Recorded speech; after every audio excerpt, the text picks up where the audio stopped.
Ce qu'on va voir aujourd'hui, c'est tout d'abord ce qui concerne les financements, donc les découverts bancaires.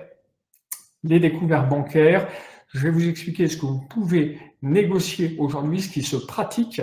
Donc ça va être particulièrement intéressant pour les entreprises qui ont déjà une certaine ancienneté et qui parfois sont prisonnières, entre guillemets, de conditions qui étaient celles d'il y a 3, 4, 5 ans et qui ont bien changé, vous allez le voir.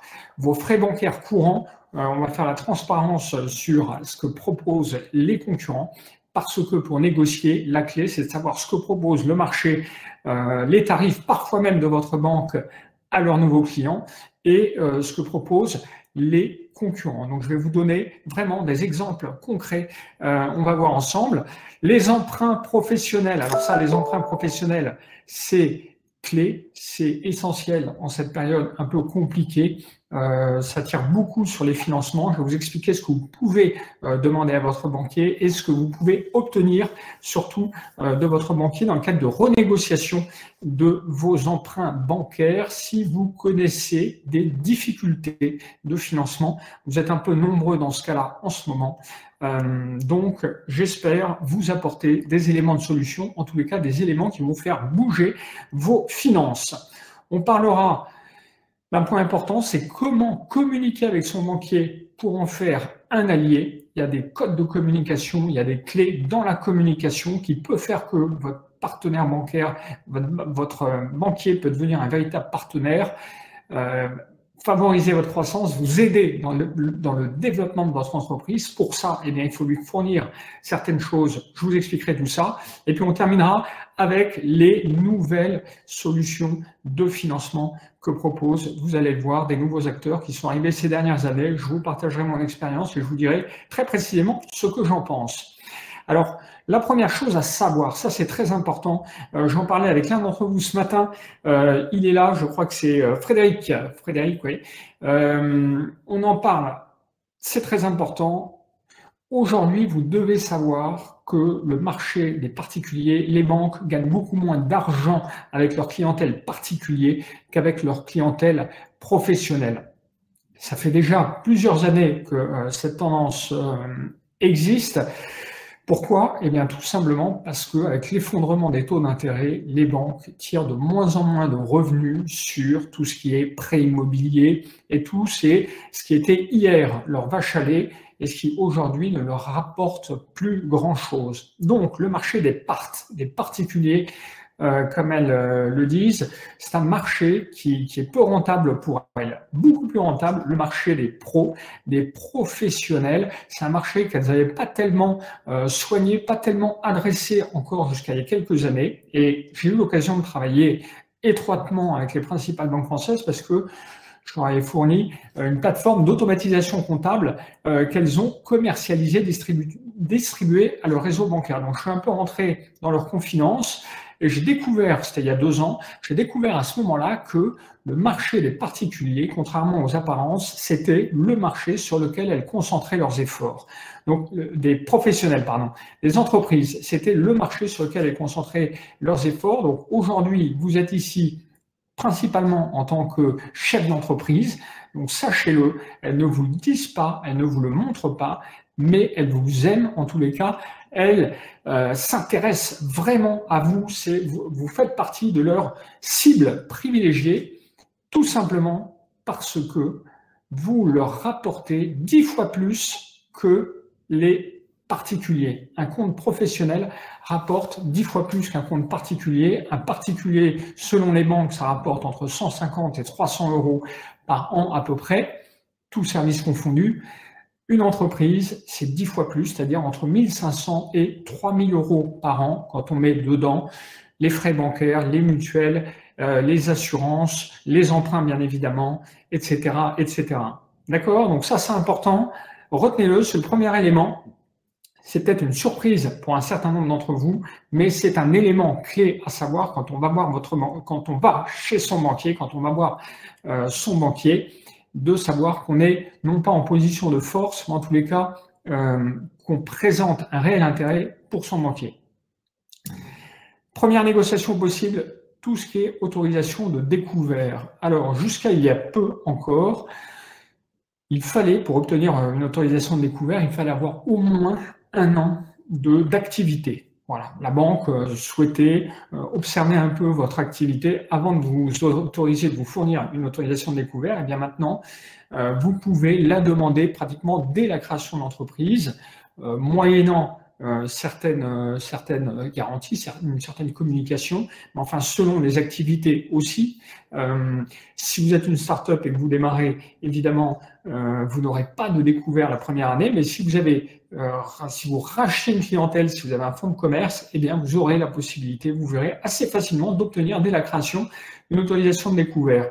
Les taux sont extrêmement variables, ça dépend des banques, ça dépend de votre activité, ça dépend de beaucoup de choses, mais c'est à peu près, c'est un taux qui est assez élevé, 7,5%, taux moyen, sur une base annuelle, évidemment. La durée, elle est illimitée, et il faut distinguer l'autorisation de découvert à la facilité de caisse. Si votre banquier vous propose une facilité de caisse, faites gaffe, parce que la facilité de caisse, en général, elle est autorisée pendant un laps de temps maximum de 15 jours par mois, ce qui veut dire qu'une facilité de caisse, c'est pas aussi avantageux, aussi intéressant qu'un découvert bancaire.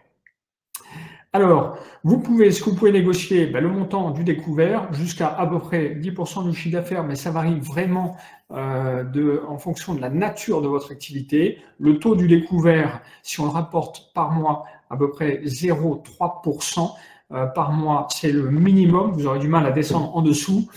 Et puis, vous devez penser à l'affacturage. Alors, pourquoi l'affacturage? Qu'est-ce que c'est l'affacturage? L'affacturage, c'est une solution de financement à court terme qui permet à la banque de vous prêter de l'argent, de vous avancer de l'argent, moyennant le fait que vous lui vendiez d'une certaine façon les factures de vos clients. Donc, si vous avez facturé des clients, donc ça concerne les entreprises qui font du B2B, c'est-à-dire qui vendent leurs services à d'autres entreprises. Évidemment, ça ne marche pas pour les particuliers. Mais si vous êtes dans ce cas-là, activité de commerce ou activité de service auprès d'autres entreprises, sachez que vous pouvez factoriser. Affacturage, factoring, c'est la même chose. Vous pouvez apporter vos factures à votre banquier et votre banquier va vous les payer directement tout de suite. Alors pourquoi ça marche? Eh bien pour une raison simple, c'est que l'affacturage, le factoring, ça dépend non pas de votre situation financière à vous, ça dépend de la situation financière de votre client. Pourquoi? Eh bien, parce que, je vous le disais, après avoir vendu d'une certaine façon votre facture à votre banque, elle va se faire payer directement auprès de votre client. Donc, ce qui va l'intéresser, lorsque vous allez lui apporter vos factures, encore une fois, ce n'est pas votre situation financière à vous, mais c'est les garanties, la qualité de la signature de vos clients. Donc, ils ont des services de scoring, d'analyse de risque. Chaque banque a ses services et ses outils d'analyse de scoring. Et de ce fait-là, avec ces outils, ils sont capables, avec un simple numéro SIRET, de vous dire très rapidement si oui ou non ils financent vos factures. Alors, elles sont financées en général à 85%. Ils vous font cette avance, donc ça revient un petit peu à la même chose qu'une autorisation de découvert. Hein, c'est vraiment une avance qui est faite par votre banque, 85%, et puis ils vous payent les 15% restants lorsque votre client les aura payés. C'est une sorte de dépôt de garantie, retenue de garantie, diminuer évidemment des frais qui sont, il faut le préciser, quand même assez élevés, mais sachez qu'il existe, si votre banquier ne vous propose pas d'affacturage, il existe des acteurs indépendants. Vous pouvez tapoter dès aujourd'hui, après le webinaire, attendez un peu, Finexcap et Bibi Factor, voilà, ce sont des acteurs. Finexcap, ils sont là depuis quand même maintenant 6-7 ans. Ce sont des acteurs qui sont maintenant structurés et qui vous permettent, à côté de votre banque, d'obtenir des financements très facilement. Est-ce que ces financements fonctionnent pour des entreprises basées hors Europe? je ne pense pas en tous les cas, à ma connaissance, pour ce qui est de Finexcap et Bibifactor, à ma connaissance, ils ne travaillent qu'avec des entreprises françaises, mais il doit y avoir probablement des services de sociétés de factoring, d'affacturage spécialisés à l'export. Je vous laisse le soin de regarder sur Internet. Et si on a parmi vous qui ont la réponse, n'hésitez pas à me la donner ou à me donner le nom, nous donner le nom des entreprises qui d'affacturage qui proposent ces services à l'export. Ce sera toujours utile. Voilà. Donc Finexcap, Bibifactor, structure d'affacturage, c'est la bonne alternative aux autorisations de découvert. C'est un marché qui est en très forte hausse, plus 10% chaque année maintenant depuis plusieurs années. Et il y a une nouveauté quand même cette année, je vous le précise, là on est vraiment sur l'actualité chaude, c'est qu'au mois de juin, je crois, Bruno Le Maire a demandé aux banques de mettre en place un système d'affacturage à partir du bon de commande. C'est-à-dire que ces sociétés ou votre banque va vous apporter l'argent avant même que vous ayez facturé votre client dès le bon de commande. Donc pourtant, c'est un dispositif, pour le moment, c'est un dispositif qui est prévu jusqu'au 31 décembre 2020, il me semble, mais je ne serais pas surpris que ce soit prolongé derrière. Voilà, c'était pour l'autorisation de découvert à matcher avec les solutions de factoring. Bon, les frais de tenue de compte, donc, alors ça aussi, ça dépend beaucoup des agences bancaires, des réseaux bancaires. Je n'ai pas voulu vous sortir la grille de toutes les banques, on n'est pas là pour ça, mais c'est important que vous ayez des points de référence, parce que en ayant ces éléments de référence, eh bien, vous pouvez renégocier quand même avec vos banques. Sachez qu'il y a quand même une pression assez forte pour tous ces bundles, ces packages, ces abonnements de services bancaires qui, si vous ne faites rien, ils augmentent doucement simplement. Moi, j'ai une petite société qui est quasiment sans activité et la banque dans laquelle j'ai domicilié le compte de cette société, chaque année, m'a augmenté l'abonnement pour passer grosso modo de 40 € il y a une dizaine d'années à 70 €, alors qu'elle fait moins de 100 000 € de chiffre d'affaires. Donc, je suis allé voir le banquier, je lui ai expliqué ce que faisait vraiment cette société et il m'a descendu à 29 € le montant de l'abonnement mensuel. Donc c'est pour vous dire que bon, c'est pas des grosses sommes, mais 30 € d'économie à la fin, ça fait quand même 360 € par an. C'est quand même pas négligeable pour un coup de fil qui a dû me prendre au maximum 15 minutes. Donc, vous le voyez, il y a des banques qui sont spécialisées pour les micro-entrepreneurs. AXA Bank est recommandé par la Fédération nationale des auto-entrepreneurs. Vous avez aussi Conto, Shine avec des coûts extrêmement bas. Revolut et N26, 0 €. Il y a quand même des conditions pour ça, hein. AXA aussi. Il faut un minimum d'opérations par mois.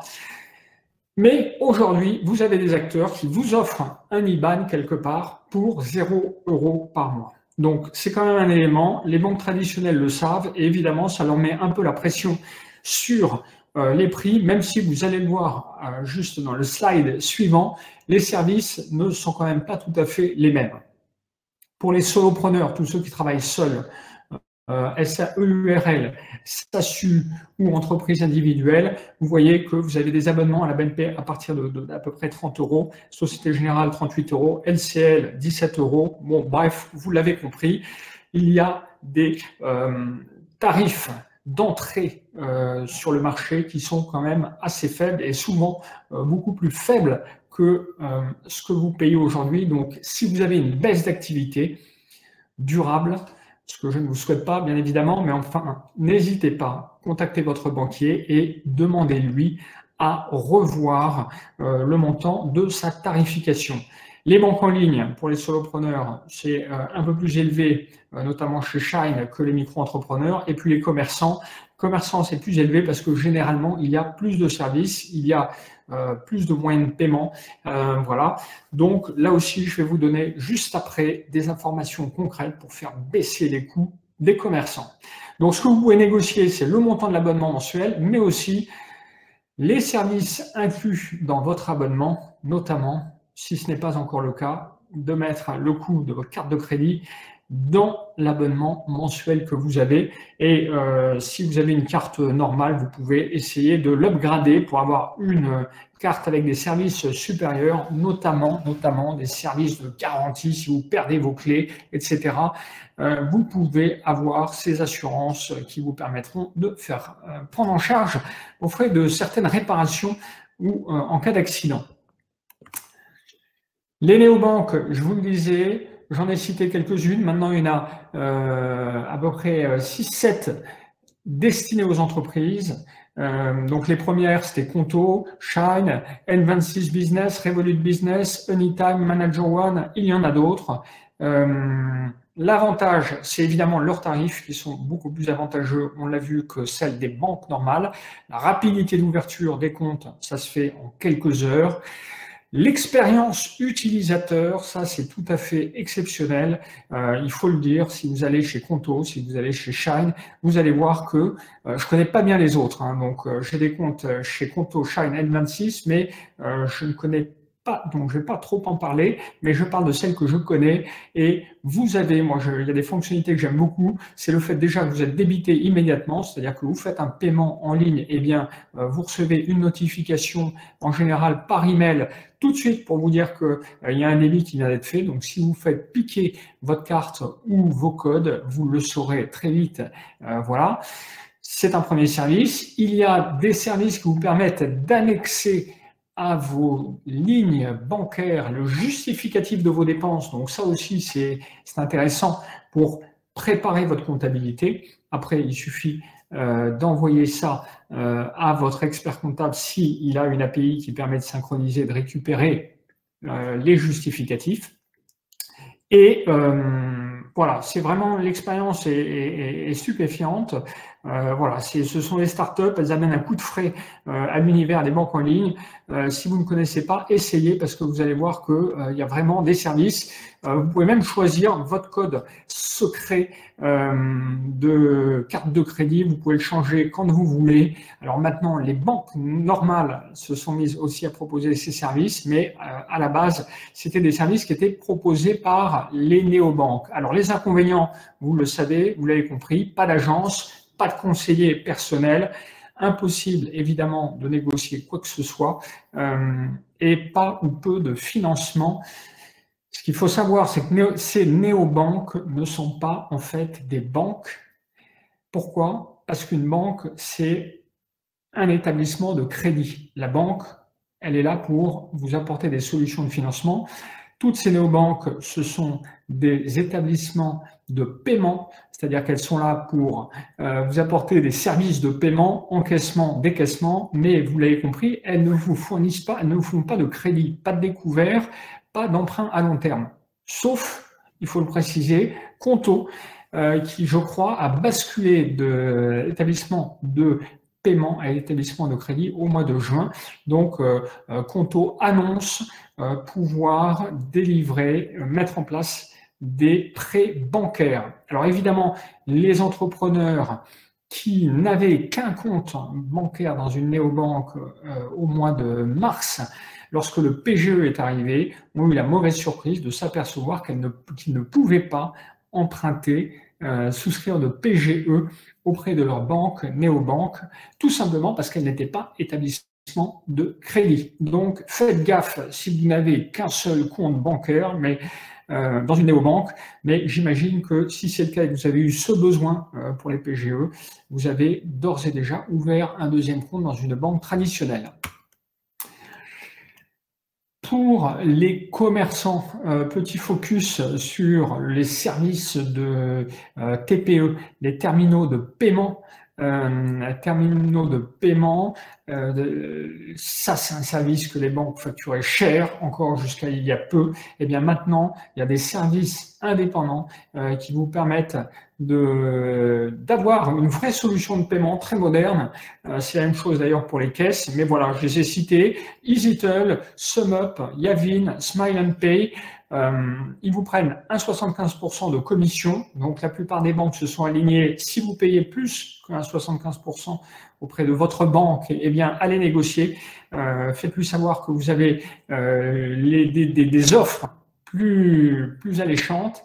Et en plus de ça, contrairement à la plupart des banques, ces terminaux de paiement qui se connectent, qui se synchronisent en général en Bluetooth ou en Wi-Fi à votre téléphone ou à une ligne ADSL, eh bien, ces terminaux de paiement, vous ne les payez qu'une seule fois, 19 € sur EasyTel, 59 € chez SumUp. Bon, voilà. Donc, vous voyez qu'il n'y a pas d'abonnement. Dans certaines banques, vous avez des coûts de location qui sont de parfois 25, 30 €, 40 € par mois. Bon, ben ça, c'était il y a 10 ans. C'est le passé. Aujourd'hui, ça coûte à partir de 19 € une fois pour toutes, d'accord?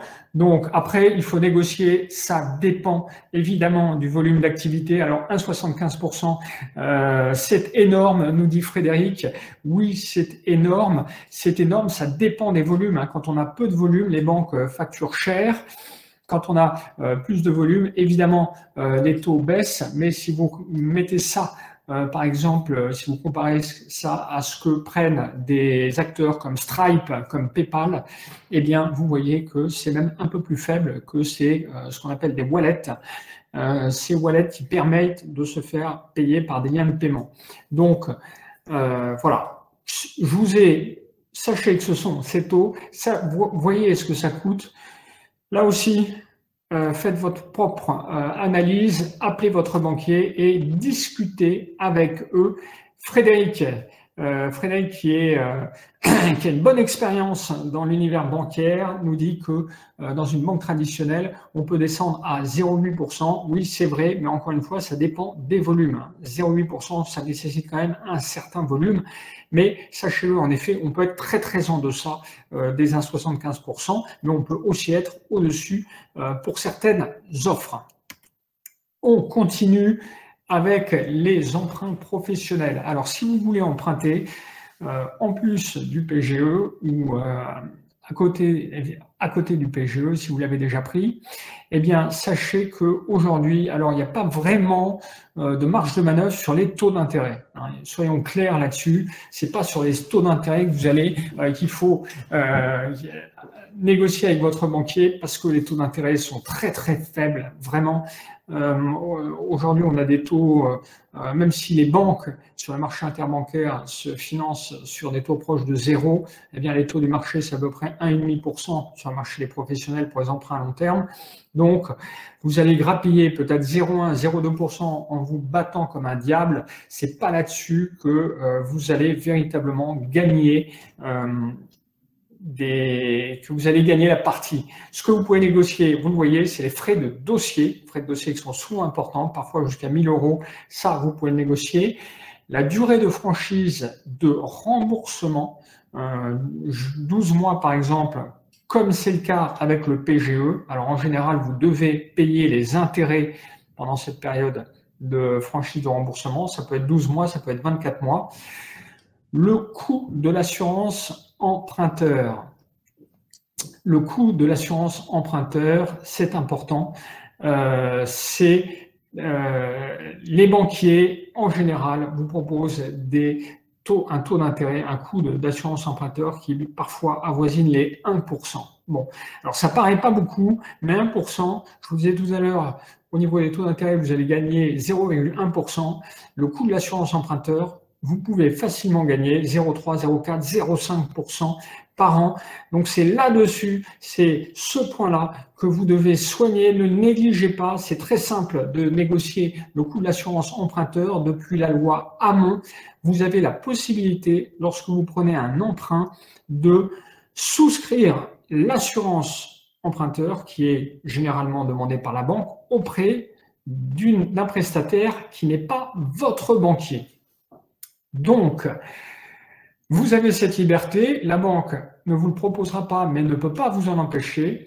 C'est très facile à faire, je l'ai fait, moi je suis allé chez Utwin, il y en a d'autres, il y en a plusieurs autres, mais essayez chez Utwin ou celui que vous trouverez, celui qui vous plaira, vous verrez, très franchement, c'est 2 heures de travail maximum pour baisser jusqu'à 50%, facilement même, parfois plus, le coût de votre assurance emprunteur. Et pour un emprunt d'à peu près 100 000 € sur 7 ans, ça peut représenter 2 à 3 000 € gagnés comme ça assez facilement, je vous le disais, en quelques heures. Il y a un petit dossier à constituer, mais c'est très rapide. Donc ne vous faites pas piéger au moment où vous souscrivez votre emprunt bancaire professionnel.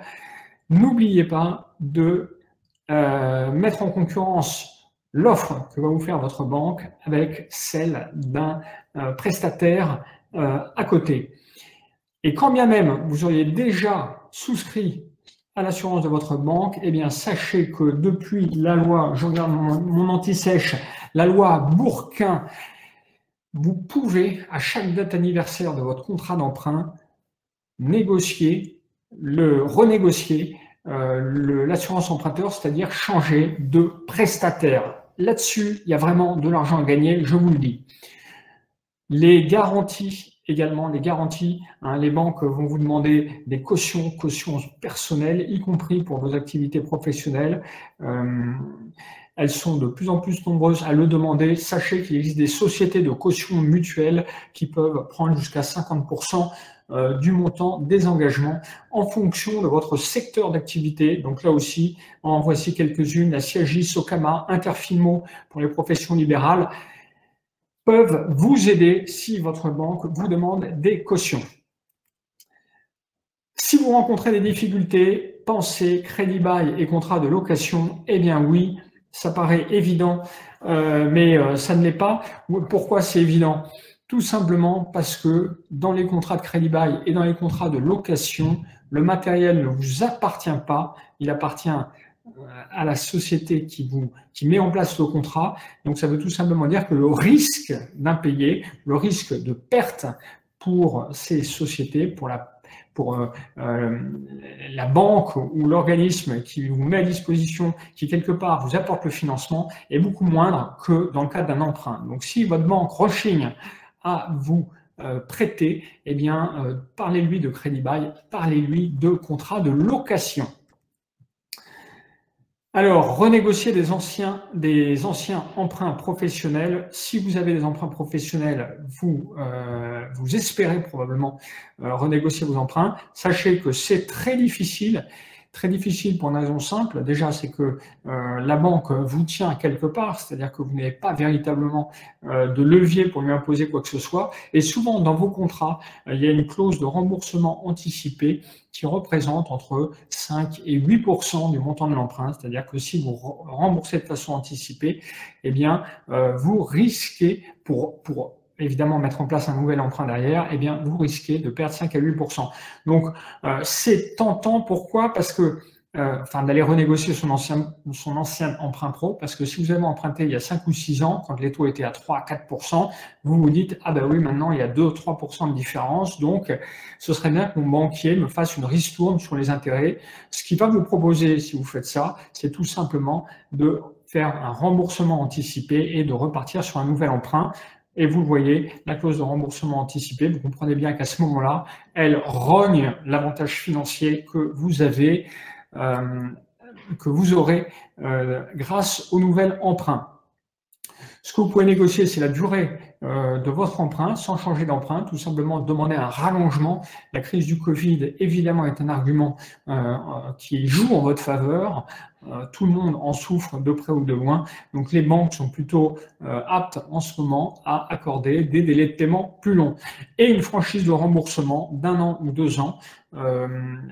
La loi a déjà imposé aux banques de suspendre entre le 1er avril et le 30 septembre, si mes souvenirs sont exacts, le remboursement des emprunts. Donc, normalement, votre banque a arrêté de vous prélever pendant cette période et puis elle vous a demandé si vous souhaitiez régulariser les remboursements non effectués d'un seul coup, ou si vous souhaitiez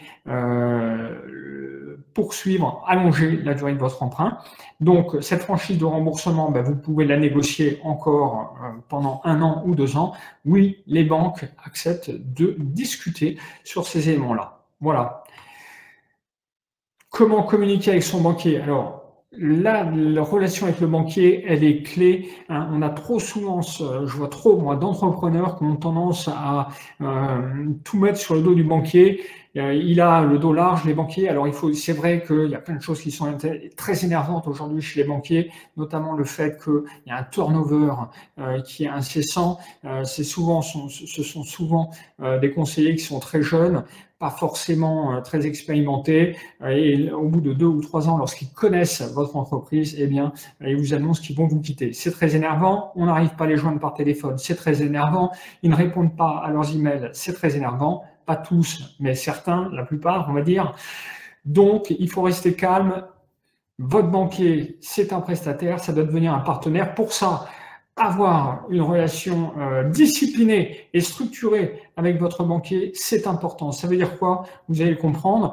Alors, savoir demander de façon non agressive. Soyez respectueux de votre banquier, il est salarié, il a des objectifs, il a une vie qui n'est pas franchement facile en ce moment, notamment avec toutes les demandes de PGE qui lui ont été faites. Il croule sous le travail. Aujourd'hui, les agences ferment les unes après les autres et bien, votre conseiller bancaire, il a de plus en plus de dossiers à traiter. En moyenne, on me disait qu'ils en ont à peu près une centaine, 150 par an, parfois moins, parfois plus. Il y a des banques où ça monte à 300, 400. C'est tout juste très, très difficile à suivre. Donc, ne soyez pas trop agressif avec eux. Respectez-le, ils vous respecteront. Et dans une négociation, c'est quand même le b.a.-ba, c'est d'aborder la relation avec un certain équilibre, voire même une certaine bienveillance. Le tenir informé de l'évolution de votre activité, bonne ou mauvaise, tenez-le informé, envoyez-lui ce que dans le monde de la politique on appelle des cartes postales, envoyez des cartes postales, c'est-à-dire manifestez-vous, même si c'est pour des choses qui ne sont pas très importantes. Rappelez-lui votre bon souvenir entre guillemets, soyez présent, envoyez-lui des informations pour lui dire que votre activité se développe bien ou connaît des difficultés. Présentez-lui vos projets en amont, n'attendez pas le dernier moment pour lui dire j'ai besoin de votre argent, ça coule de source, mais encore faut-il y penser. S'intéresser à tous ces services annexes. Si vous voulez que votre banquier vous aime, votre banquier c'est un commerçant, il a des services à vous vendre, donc plus vous allez lui en acheter, plus il va vous aimer, c'est évident. Donc pour négocier, plus vous lui achèterez de services, évidemment, plus vous serez en position d'être entendu, écouté. L'enjeu commercial que vous représentez, c'est un élément clé. Donc intéressez-vous à ces services professionnels, mais aussi à ces services en tant que particulier. Pensez à lui apporter des contreparties. Et oui, pourquoi pas lui apporter des clients. C'est évident que si vous apportez des clients, des personnes qui sont dans votre entourage, que vous leur conseillez d'aller voir votre conseiller bancaire, ça jouera en votre faveur. Voilà. Frédéric, ancien banquier, nous précise que les banques notent les clients, c'est une obligation légale. Plus le fonctionnement du compte est bon, plus l'agence a de délégation. Merci Frédéric, c'est en effet un point important. Donc ce système de scoring des clients et le fait de savoir que vos banques ont vraiment un suivi précis de votre historique. Et évidemment, elles ont les données de la Banque de France derrière si vous avez eu des difficultés. Donc soyez vigilants pour obtenir le maximum de son banquier. Soyez structurés dans votre communication et ne le négligez pas. Soyez quand même, au moins une fois par trimestre, manifestez-vous au moins une fois par trimestre. Quand est-ce qu'on négocie? On négocie dès que vous avez votre premier bilan. Ça ne sert pas vraiment, c'est pas la peine d'y aller avant le premier bilan, tout simplement parce que le banquier manquera d'éléments d'analyse et de recul. Et puis, pointez-vous au rendez-vous avec un prévisionnel d'exploitation, un budget d'exploitation sur 3 ans et un budget de trésorerie. Là aussi, ça donnera de la visibilité à tout le monde, ça vous aidera. Prenez 2 banques. Si vous avez 2 banques, évidemment, vous serez dans une meilleure posture pour négocier, en faisant jouer la concurrence, bien évidemment, mais aussi parce que si vous prenez des emprunts, eh bien, vous pouvez partager les risques entre les banquiers. Donc, ce n'est pas forcément une façon pour mettre la pression, c'est aussi une façon pour partager les risques. Voilà. Alors, on termine avec les nouveaux modes de financement. Le banquier, c'est bien, mais aujourd'hui, il existe des nouveaux services de financement. Donc, je vais vous parler de ceux que je connais, soit pour avoir aidé mes clients à lever de l'argent sur ces plateformes, soit tout simplement en tant qu'investisseur, j'ai testé pour bien comprendre comment ça fonctionnait. Donc, pour ce qui est levée de fonds, si vous voulez faire entrer des investisseurs au capital de votre entreprise, donc vous êtes plutôt en mode start-up ou une PME, il y a Anaxago qui est assez structuré, ils sont assez exigeants en termes d'historique et de qualité. Ils vous demandent d'avoir des capitaux propres, évidemment positifs, au moins 2 bilans bénéficiaires. Bon, et c'est plutôt pour des montants assez importants. Alors très franchement, il faut faire attention parce qu'en tant que, je vous le dis, sans citer de nom, mais j'ai vu certains de mes clients arriver à lever des fonds sur Anaxago, alors que véritablement leur situation financière était pas vraiment très bonne.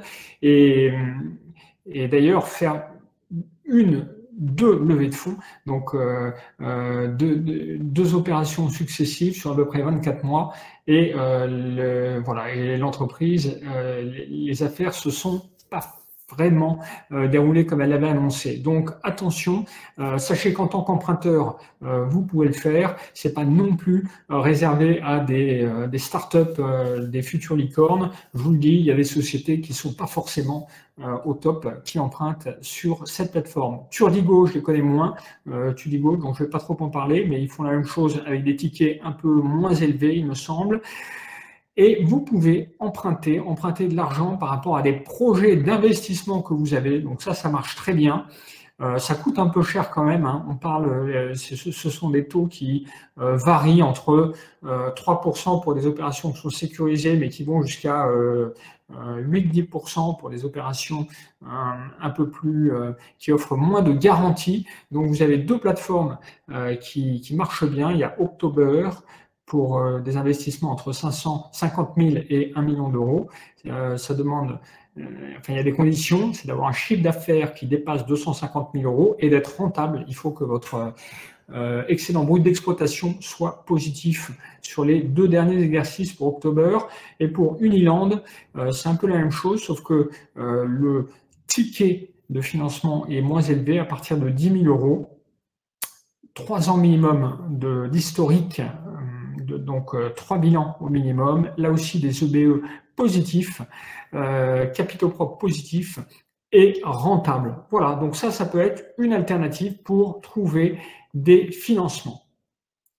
Voilà, bon, j'espère que vous avez pris des notes, que vous avez